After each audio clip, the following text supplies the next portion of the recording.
What's good? It's your main man, Apostle Raw, here to edify and entertain while giving game in Jesus' name. Nate Demi. Travis and the Ghost. Let's get it. Yeah. So we're going to lay back on this one, right? We're going more laid back on this. Let's talk about it.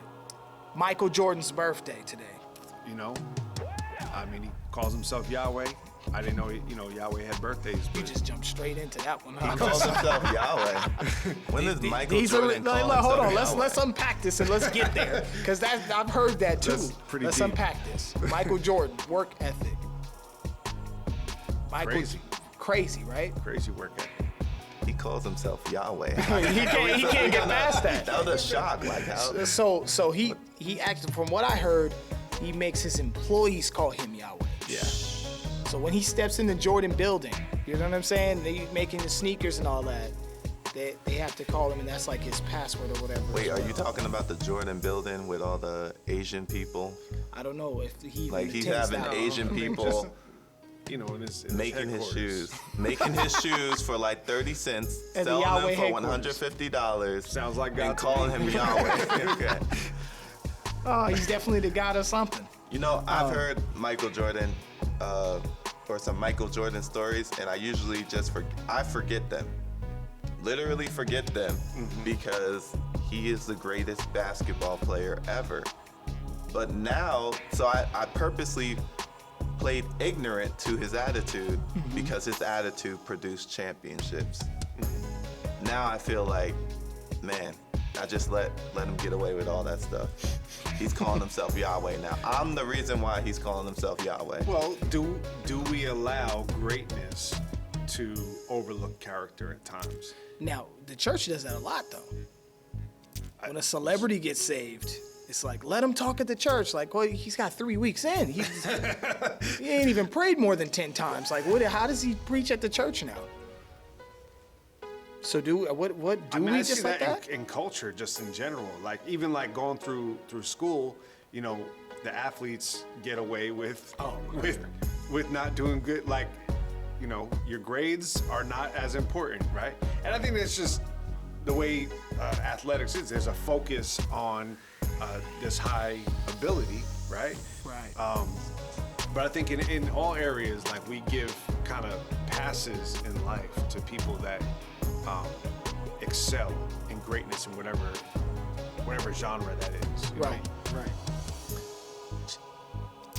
Why Should it be that? Why should it be that? I'm going back and forth. Like if I had to trade Michael Jordan's character flaws for the rings and the entertainment of him getting to the rings, Right.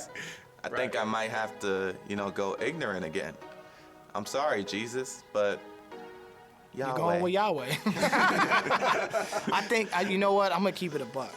Michael Jordan, great basketball player, amazing. I do not think that mentality in which the way that people describe their interactions with him, because it's not somebody that I know, but the way that people describe their interactions and different things that we're able to see on camera, from gambling to just disrespecting people, I don't think that's the reason why he won rings. You know what I'm saying? I don't think so either. I think that's just a part of the flaw of, everybody's flawed, right? But Right. I think that's just a part of his. Can you still excel and have tenacity in your life to win and still have good character and treat people well and, Right. live a good life? I mean, I think you can. LeBron does it. Yeah, you can, but Even you though can't you gotta change it up on the court. I would say have enough respect for the opponent to disrespect them, right? And there's I mean, there's a line drawn. Competitiveness of There's a line drawn there, but oftentimes it's hard to distinguish between like who am I on the court as compared to who am I off the court. What does that look like? And I think it takes a coach to push you or a certain type of individual to create that persona on the court that you don't necessarily have to take off of it. I think it's hard to build an identity that you only use within this one place, and understanding this is for this place, and maybe this is for this business meeting, and maybe this is for when I'm a boss here, but I can't use it over here. So then that brings me, I don't know why, but I just start thinking of Star Wars, right? The light versus the dark. Are we saying that unless you have this dark mentality, you don't have the right amount of drive to be successful in these athletic endeavors? Right? Is that what's being said? It's like you have to be competitive. You gotta dog everybody every time you get, you know what I'm saying, on the court. Like is that true, or is there also a lighter way? You know what I'm saying? If let's take LeBron for example, if he had the Jordan mentality in Cleveland, he would argue there wouldn't even be a discussion. He would be the best player ever with his physical capabilities. But he had to go out. He had the physical capabilities. It's just that in that position, he wasn't going to grow to the standard of the GOAT. He had to go out to get to where he is right now. But it wasn't that it wasn't possible over there. His team was nowhere near the Bulls, though. Like, you Right. can't, that's not even Yeah. like, he didn't have the support system that Jordan had. But I'm saying that because of his athleticism, because of who he is, he's the only one that could have put them in the position or be in a position of even challenging greatness in that position. The only thing that stopped him from overtaking it was that mentality. I mean, or there were definitely some things that happened in Cleveland that Michael Jordan would not have accepted. He would have put the person in their place or whatever, teammate, whoever it was, and moved on towards the goal of winning. Yeah. But most people are not like that. We can't function like that. We'll get hurt by certain things. I mean, I know the All-Star game just happened, right. right? Let's talk about it. I mean, Let's talk about it. You know what? I watched some highlights of that joint, and it was cool. It was cool. It didn't really super wow me like that though. so here's why. All of the crazy dunks have all been done. When you look at like all the 10s, right? The dunks, like once you see a dunk happen, when you see someone else do it or do a variation of it, it doesn't have the same wow factor. And I think like early on, the dunk contest was like the coolest thing because you were seeing these dunks for the first time. Right. And now, But I mean, you can go on TikTok and see better dunks than you've seen in the dunk contest. I'm just being real. That's true. There's some professional dunkers out here that are killing the game. Like, I think when you see someone who's 5'8" do something crazy, then it's like, oh my goodness, what the heck was that? Right. Yeah. Facts. So yeah, that just wasn't a wow. What is the purpose of the dunk contest if they're never going to be the greatest dunker? Right? Like, But in the past, there has been people that have proven themselves to be the greatest dunker. It's like the thought process and the creativity. And here's the thing. I agree that most of the dunks have been done, right? But if you look at the way they're done, I'm big on finesse. You know what I mean? The way Kobe moved, rest in peace, the way Jordan moved is not the way LeBron moves. I don't feel like LeBron has the finesse and the grace that a Jordan or a Kobe He's more displayed. smash. Right. Like, Oh, you know what I'm saying? And so, smash. right. Yeah. So in a dunk contest, when you come in with that, to me, that's never going to match a Michael Jordan cradle dunk. Like, what are you, like, just the way your body is moving, you know what I'm saying? Is it poetry in motion? I feel like we've lost that to a certain degree. People are just trying to do stuff, like just bounce it. I'm gonna just grab it, and it's like, nah, bro. Like you gotta kind of like float, look, fly. You know what I'm saying? Like I just don't see that anymore. well, I don't know. Like, you do this dunk, you got to repeat what I do, and then they just play a bunch of games until they have a winner of, like, he couldn't do what I just did. Maybe that might be dangerous because someone jumped over Well, I heard fall that the other day. they were saying like we should switch up the dunk contest and it should be more like a game of horse where, hey, I'm gonna do this dunk and you gotta do. Can you do it? Can you Right. do it? And then and basically play knockout with dunks. Right. Which would be. That- I mean, that that would would take be- it to a that's new dope. level. I Oh, kind yeah. That would be of dope. feel like that's a good direction. You know what they See, don't but- put no respect on though? The 3-point contest. No one's talking about the 3-point. Did they even Yeah. have one this year? Like that's how serious it is. Like what happened to the 3-point contest? I have no clue. Steph Curry's not in the game. Klay Thompson's not in the game. So it doesn't even matter at this point. That's crazy. I think it was for the legacy more so, the three-point contest of you're going against the greatest shooter ever. Right. That made it exciting. Or Klay and Steph going at each other. Or this young man gonna go above this Steph Curry. So I think that's really what's been. You said the word legacy. That brings me to another point Oh, of God. another performance that we have not touched on yet. Chaka Khan. What are we Chaka talking about? Khan. What you guys It's think? kind of What are we strange. talking about? Our first two conversations, Chaka Khan came up in both these Right. conversations, Right. and then without us knowing, she is the national anthem singer for the All-Star Game. I feel like she let you down, Nate. Because you didn't know about her like that. She Oh, see she let you guys down because you guys were expecting greatness on that stage. But if you look at her albums and songs and stuff, she always has had a different vibe to her. So I for me for her to come out and do that, yeah, there were some pitchy things going on, but she tried something different and ultimately failed. And you know, And got roasted. I don't. Maybe one of her best friends or husband or whoever will come out and defend her like they did Fergie. But yeah, I wasn't. She tried something and it didn't work. It wasn't that bad, in my opinion. Here's the thing: she has a great voice. It's obvious that she has a great voice. I think that she was just trying too hard. I could be wrong, but it felt like, yes, we want that unique Chaka Khan flavor, right? But don't overdo it to the point that you did. Yeah. that was just, I don't know. Well, there's nothing to compare either because Whitney Houston has the best national anthem ever. We're talking about finesse, right? She has the voice finesse. And no one has compared. Demi Lovato tried. But it's funny that you say that because Whitney Houston grew up looking up to Chaka Khan. She remade her song. And so for your, you know, the person you look up to come in and like, man.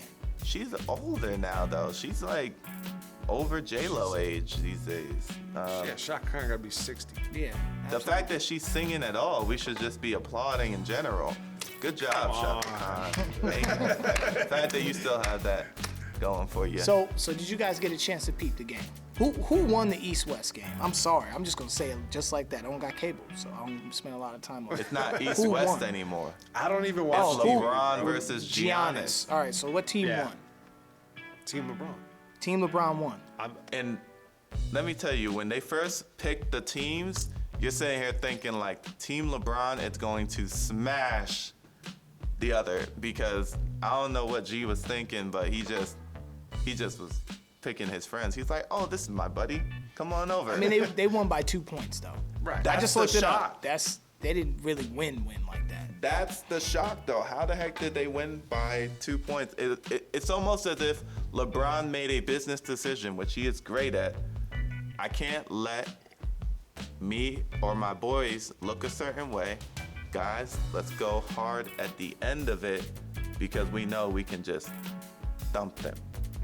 Like, he made a business decision for the NBA. You think so? So it was more so of like, hey, we're not gonna make the spread too big. We're not gonna, yeah. Right. You think, let's make this thing close at the end so it has a little bit of hype to it. Yeah, because they were down the whole time. They were down the whole time, didn't have a lead throughout, and then the fourth, which the new format is really crazy. I like it. And they all went hard for Kobe, in memory of Kobe. But yeah, there's no way in my mind that Giannis's team should have been anywhere near LeBron's team. You had Westbrook, you had Doncic. Most of those guys could have just been shooting threes. Who on the other team? Okay, and they lost by 2 points. That's dope. I can respect that. Thank you, LeBron. All right, so winning versus losing. How important is that? Right? We're talking athletics, we're talking sports, we're talking culturally. Being a winner. versus taking an L, right? Everybody says you learn from your losses, right? But who wants to lose? You know what I mean? Can I bring up a good example? Yes. So remember the bottle cap challenge? Oh my God. Can Listen, we we putting talk that out. about- We putting it out. Tell them about it. Tell them about it. So when the bottle cap challenge was happening, everybody's trying to kick, and not even just kick, but back roundhouse kick a bottle cap In slow motion. off of a water bottle. So we're at the park on 4th of July, and Sinclair, I believe you've been practicing a little bit, and No, I should this have is been the first thing practicing. you should have I did. should have been practicing. So on camera, Sinclair goes to back roundhouse this bottle cap, and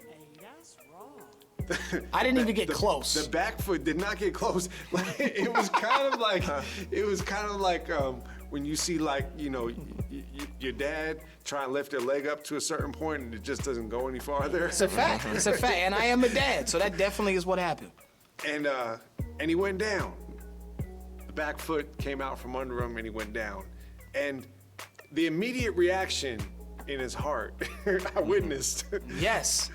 Was do not let If you anyone put see this video online, You don't love me. Straight up. That's how I felt. If anyone who tries to push this out, they don't love me. There's no possible way. This is the worst look ever. I was like, Sinclair, we gotta put this out. This is like, why is winning so important that we can't laugh together and allow the world to enjoy this? Well, Yeah. you know, there probably would have been some winning on Sinclair's part had he put that out. We could have got a bunch of hits, a bunch of views. You see how you guys saying we? Like we Followers. could have won? Really? No. The followers Funny. we could have gained. But see, okay, so that I think that's a point. Perception, right? Right. The comedian that makes fun of their self versus the comedian that makes fun of you. Do you want to be this comedian or do you want to be this comedian, right? That it's all perception. Right. Do you want to be the winning winner or the losing winner? I won because I'm this much of a loser.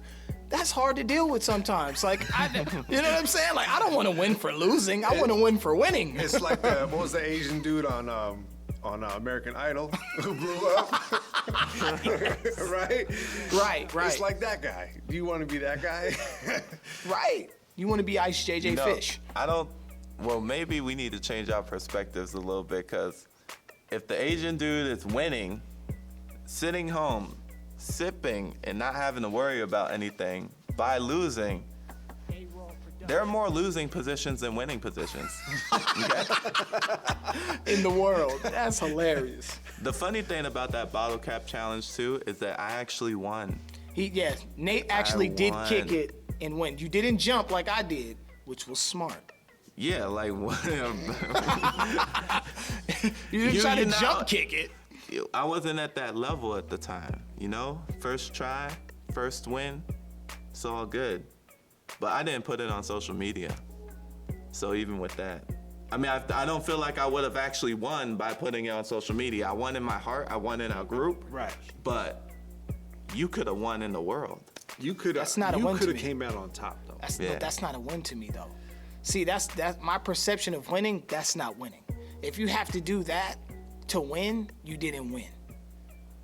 For me, Does the money say that though?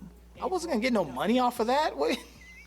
How would like you guys believe that? They're like- It you was guys that- can't see their faces, but they it was honestly that believed that I was funny. gonna blow up off mean, that. It was that We funny. could have really played it out. Yeah, we You could have did a whole persona of Sinclair, the Joker, It could have Apostle been. Joe. It could have turned into the Sinclair bottle cap challenge, and then we all could have tried to reenact the same kick, and then These guys everybody sound on like a hustle. TikTok could have tried to like do the same kick. So you We guys coulda- think this we could have coulda changed the made- world? We could have made a whole character.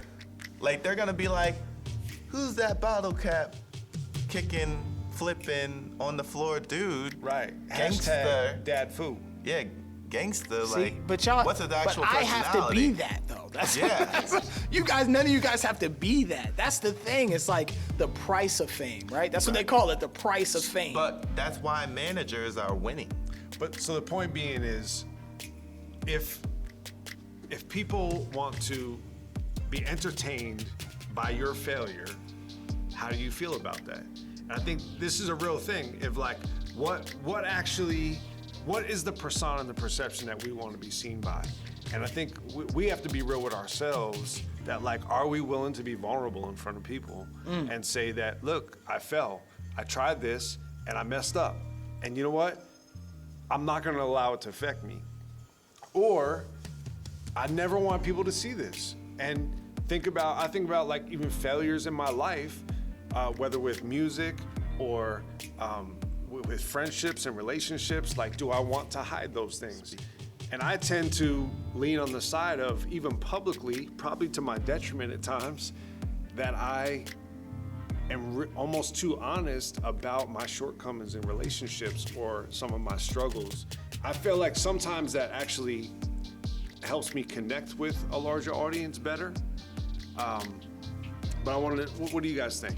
So I'm the same way in that regard, right? But I come from a background where you don't look stupid. That's unacceptable. Mm-hmm. You never, you know what I'm saying? If you trip, you play it off. You don't take a L. Like, that's just not a thing. You know what I'm saying? Yeah, that's that new generation doing that. We don't, lose to win. I'm not losing to win. I will just lose in real life before I lose to win, right? Yeah, I'm in a similar vein as far as all this looking stupid to win. I feel like it's of a different culture completely. And it's just not of our culture, even though there have been cats who've gone out, done it that way, but yeah, it's not my culture. So let's switch gears, right? Christian culture, prosperity, and I'm not talking about prosperity gospel because we ain't even gonna go that deep. Prosperity versus poverty, right? Is it okay for a Christian, because in Christian culture, we find a lot of times that you get spit on if you have too much money, right? Or if you even celebrate that. Because we've seen a little bit of that on Preachers of LA or whatever. That show was a couple years back, dudes that riding around. That show was ratchet. It was, in my opinion as well. However, was it ratchet because they was balling though? Because they were very happy with their riches and wealth, right? As a Christian, why is it that we have to shame success in the financial department, prosperity? Why isn't that okay to be out here stunting and winning?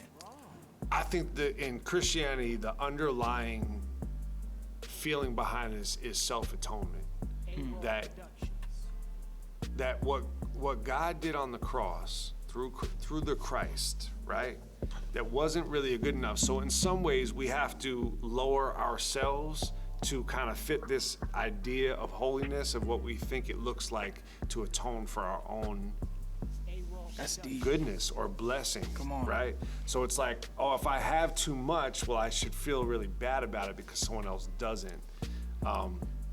And I think that plays out in lots of areas, not just in wealth, but in our relationships, the things that we accept as good things for ourselves. And I mean, I've experienced this firsthand, and I think it's one of these things that we have to break out of. It's like, no, Jesus said it's finished, and it is finished, and that's it, you know? Not really sure, because the love of money, right? It's the love of money, not money. Not money, yeah. Right. And I think that when it comes to the Christian realm of things, the reason why prosperity is so bad is because, honestly, too many people love money. And just because you love money doesn't mean this person's loving money. So yeah, I think people are looking at the people with prosperity thinking like, oh, you love money like I do. When really, no, we're just more generous than you. Okay, so the love of money is what we're dealing with here, rather than the having money. See, I'm trying to ball in my call. You know what I'm saying? That's what I'm on. You know, Tupac was trying to ball till he falls. So I'm trying to ball in my call. So I'm just keeping it real with y'all. That's what I'm on. I don't have a problem with that. It's funny, you know, Travis, we was talking about this. I lived enough poor years in my life. I put my time in. Yeah. I've slept on the concrete in the rain. Like, I'm done with that. Be mad if I got paper. I'm about to get paper. And it's not because of the love of money. It's because I know how extreme it is to live like that. I know when you to be mentally poor, to not even think outside of the blinders that say, yeah, my funds will never. I never dreamt of going to college. I never dreamt of that because I know we didn't have no money. You know what I'm saying? We never had anything. So I didn't even dream in certain aspects because of poverty, right? So for me, I'm like, I just got to get this bread. But I do see a lot in church, because I don't want my kids to have that, but I do see a lot in church where people, hey, nice shoes. Oh, yeah, I only spent like $30 on these. Well, why did you have to tell me that, though? Like, you had to let me know you're not doing good, or like, I don't understand that. Right. The funny thing is, I grew up in a church, kind of, not a mega church, but it was a big church. Prosperity was something, we weren't sitting around, walking around all poor and different things like that. Or like, oh, it's the Lord, brother. None of that. And we talked about false humility, but when I came to Vegas, I think there was a totally different mentality, and it revealed some things with me as well, but I felt like I was fighting that poverty mentality, even though I do think that there is blessing and contentment, which if you're always going after that next goal, if you're always going after these things and running towards the future, rather than really realizing what's happening in the present moment, I think that was more so my downfall when it came to, I'm always getting this money in this type of way and doing this to get more money, and I'm just going up to the next level, never really taking it in the present of what's happening in that moment. That's a great way to look at it. So I think what you just pointed out was really good, because you went into goals, right? And prosperity is not just money. It's to prosper, to be successful in an endeavor. So like, we don't do that in evangelism. Like, nobody knocks prosperity in evangelism, because if you keep bringing souls in, no one's ever going to be like, hey, you're just doing too much. You're prospering a little bit too much. It's only when it comes to money, then people want to start like looking at you funny, right?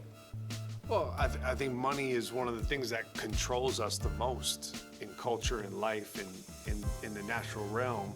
Our desire for stuff or things that we really don't need, or whatever it may be, right? And I think this goes back to, we've been on mission trips, we've seen extreme poverty. Right. Like, we know that, like, poverty here in America is not poverty in the Philippines. No. It's nowhere not near the close. same poverty you see in Central America. Right. So it's like understanding that even the lowest, kind of American lifestyle doesn't compare to a lot of majority of the world. And I think, I've experienced this firsthand where, I'm at a resort, all inclusive. I got enough food for days. They're probably throwing out more food than most people have, for their whole family for months, right? And then being down the street from, extreme poverty, if I'm in a resort in another country or whatnot, that kind of like, kind of puts things in perspective. Like, what is the purpose of prosperity in my life? Yes, How do I weigh this thing of like, what does it mean to have abundance? Why do I have abundance? That's a great way to look at it. Prosperity without purpose can be a very dangerous thing. Wow, come on. Prosperity without purpose just becomes a lofty goal, right? It's almost like that is an unquenchable desire that'll basically begin to rule your life. Because I think at the same time that it doesn't matter. In money, it shows itself more. But I've been around Christians who literally they don't feel good unless they've reached it, like legalism, or we call it works-based Christianity, right? Where you're going from this plan to this plan, and if that plan isn't successful, then your life feels like garbage, right? And I mean, even outside of the church. I think that at the end of the day, money can be used as a tool to uplift yourself, or it can be used as a tool to put more faith into God and what He's doing. And if you cannot use money as a tool and let go of that love of money, or use money in that way of giving and living a life of generosity, how do you really have the faith to do other things past that, really?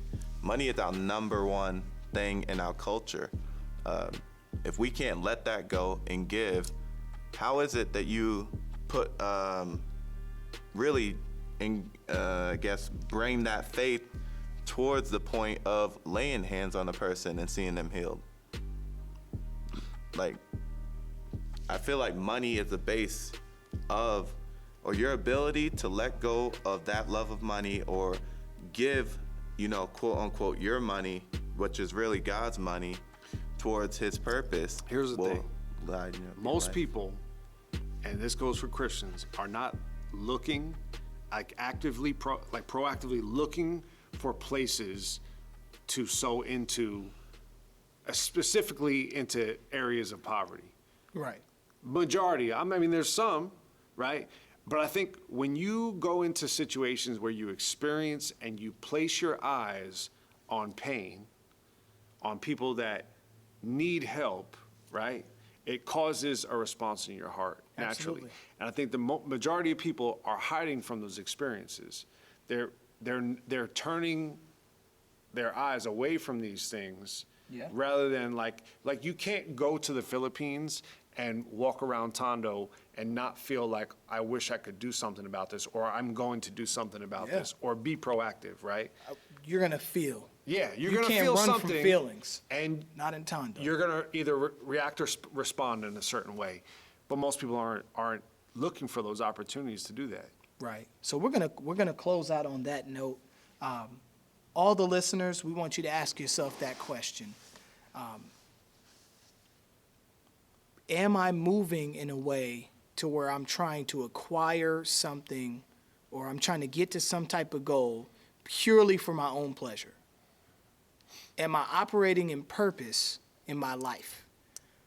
Am I seeking prosperity just to bathe in it? Or am I actually trying to be the extension of Christ's body on this planet? Am I advancing the kingdom of God, which is loving, neighbors the way that Christ loved you? Or are you really a Christ-like figure, or attempting to be so? Regardless of shortcomings in character and life, we're not going there. Not talking about being a perfectionist, but being a lover. That's the question that we have to ask you today. Yeah. Is that an important goal? God so in your loved the life? world that he gave. It's the Three Wise Men podcast. My name is Apostle Raw. Travis and the Ghost. Demi. We out. I almost said Doc.